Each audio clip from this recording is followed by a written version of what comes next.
Salut à tous et à toutes, on se retrouve pour une nouvelle vidéo de Bienvenue à Debiland. Donc, comme d'habitude, je vais réagir à l'actualité.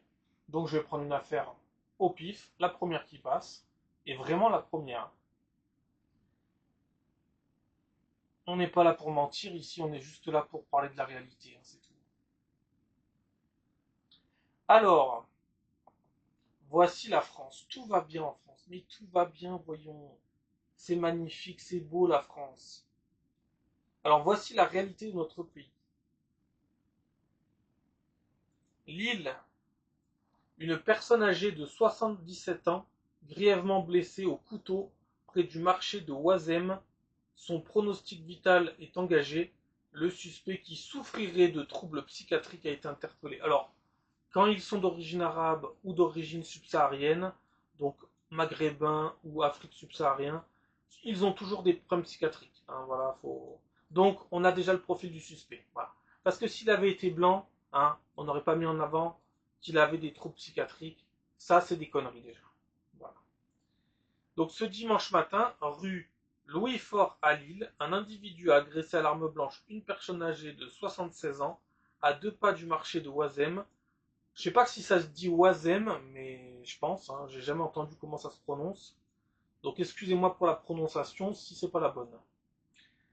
À 2 pas du marché de Oisem, le suspect qui souffrirait de troubles psychiatriques a été interpellé sur place et placé en garde à vue. Le pronostic vital de la victime est engagé, indique cet après-midi Samuel Finiels, procureur de Lille. La personne blessée a été hospitalisée et a subi une intervention chirurgicale. Donc voilà le quotidien des personnes âgées en France. C'est magnifique. Quand c'est pas ça, ils se font violer dans les EHPAD. Quand c'est pas ça, ils se font violer à l'hôpital. Bon, hein, c'est pas comme si le pays devenait une poubelle. Hein.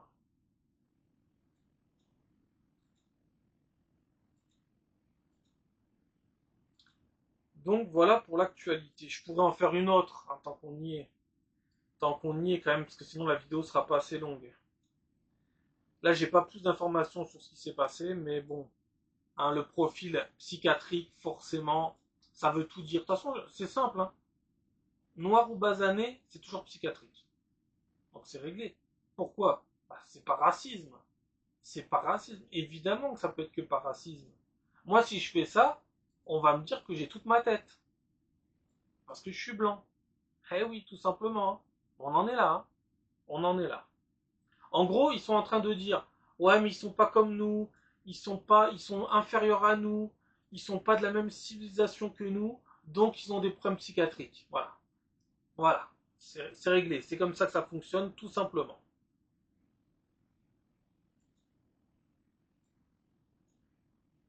Ah, c'est sûr qu'ils n'ont pas les mêmes codes, hein, ça c'est sûr. Mais ça, quelle surprise. Vraiment, quelle surprise.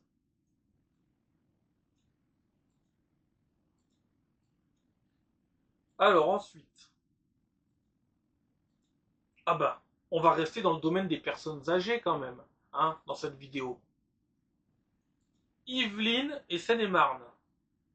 Une famille iranienne condamnée après une série de vols avec violence sur des personnes âgées.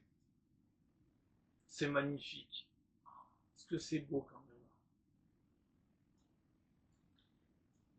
Afshin H, 48 ans, Tamat, barbe blanche, soigneusement taillée et costume impeccable, comparé aux côtés de son épouse A0I, vêtue d'un large polo vert fluo.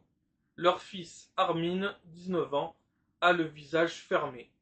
Tous trois, tous trois sont originaires de la République islamique d'Iran et vivent en Italie depuis une vingtaine d'années, sans domicile en France, avec toujours le même mode opératoire, aborder des femmes, âgées dans la rue, engager la conversation à propos de leurs bijoux, puis les leur arracher avant de prendre la fuite.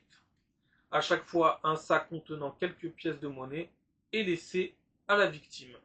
Ce détail singulier permettra aux enquêteurs de relier les trois dossiers.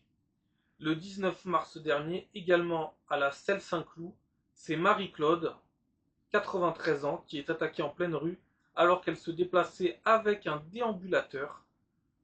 Le 7 avril à Nemours, cette fois en Seine-et-Marne, c'est Maria, 72 ans, qui fait les frais du trio familial. Le tribunal a finalement condamné le couple à 24 mois de prison ferme avec maintien en détention. Le fils écope, lui, de 12 mois ferme. À ces peines s'ajoute une interdiction du territoire français qui ne sera bien évidemment pas appliquée, hein, bien évidemment.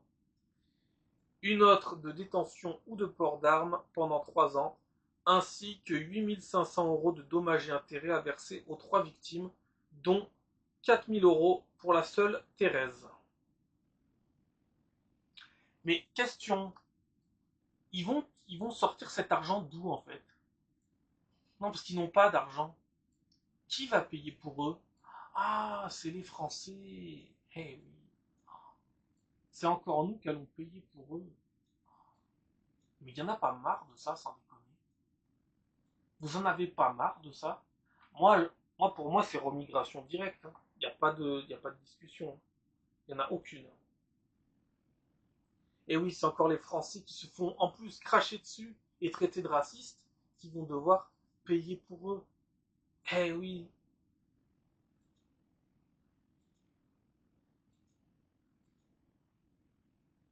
De toute façon, je vous ai dit, dans ce pays, plus tu vas leur donner, plus ils vont te chier dessus.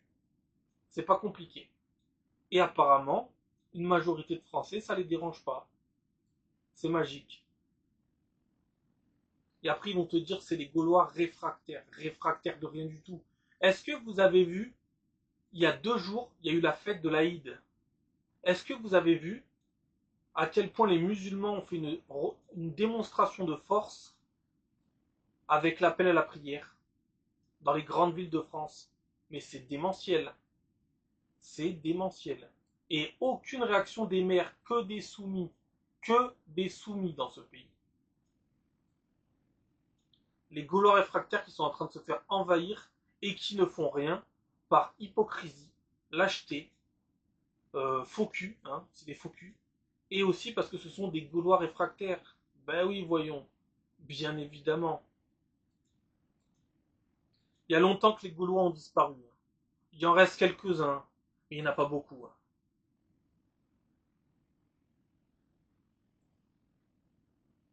Bref, tout ça est magnifique. Alors, vous voyez, ça c'est pareil. Hein. Le camp du bien, alors le conseil des Jedi, hein, le conseil des Jedi fait rentrer de la richesse. Hein. Il faut bien les traiter, la richesse. Hein. Le camp du bien, voilà. Ils sont sages, ils sont bienveillants. Hein. Le camp du bien. Non, mais je fais cet exemple-là. Hein.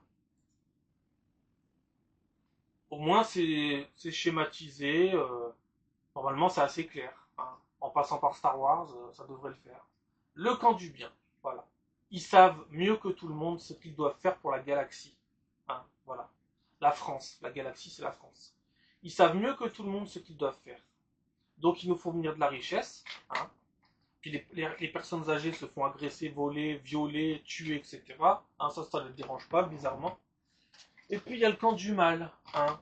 Bah, le camp du mal, qu'est-ce qu'il veut faire? Il veut mettre un peu plus de stabilité dans ce pays qui part en couille. Voilà. Le camp du mal, représenté par ce sabre laser en plastique. Hein.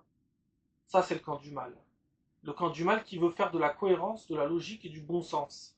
Le camp du mal. Et oui, dans ce pays, c'est ça le camp du mal. Quand tu as un peu de logique, d'intelligence, de bon sens, de cohérence, c'est le camp du mal. Voilà, voilà pour cette vidéo. Hein. J'espère que je ferai toujours aucune vue. Hein. D'ailleurs, la dernière fois, j'ai eu un commentaire. Je l'ai vu le commentaire. Hein. Alors, je sais plus exactement ce qui est dit dans le commentaire, mais ça m'a pas surpris. Parce qu'en gros, j'ai parlé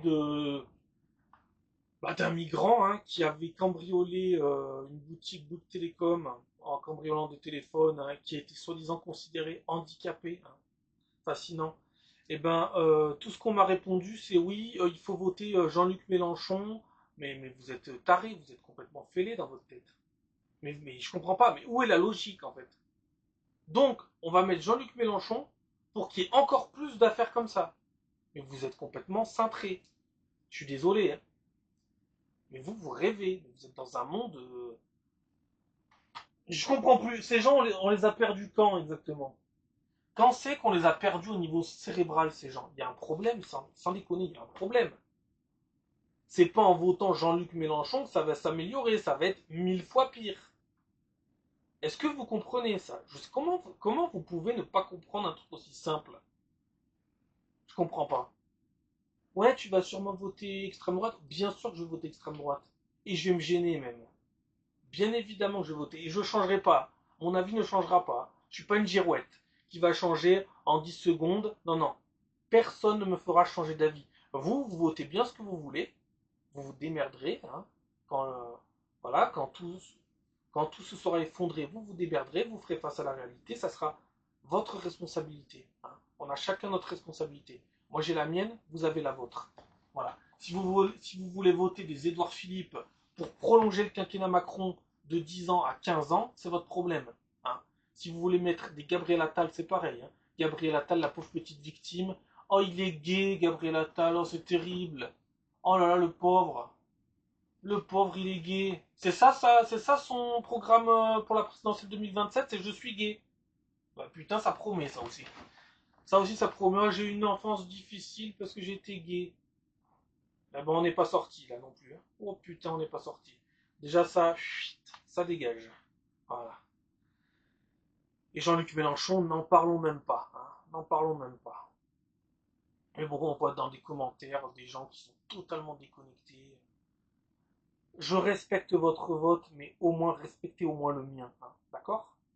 Je pense que je l'ai assez respecté. Hein. Ça fait 10 ans qu'on se paye Macron. Je pense que j'ai fait avec, hein, quand même. Voilà. C'est pas comme si les conséquences n'étaient pas catastrophiques. Hein. Pas du tout. Voilà, voilà. Mais j'essaierai de retrouver le commentaire qu'on m'avait envoyé et je vous le relirai et on fera une petite analyse un peu plus en profondeur de ce commentaire avec les mots qui ont été utilisés. C'est souvent intéressant à voir. Voilà. À la prochaine. Salut. Portez-vous bien.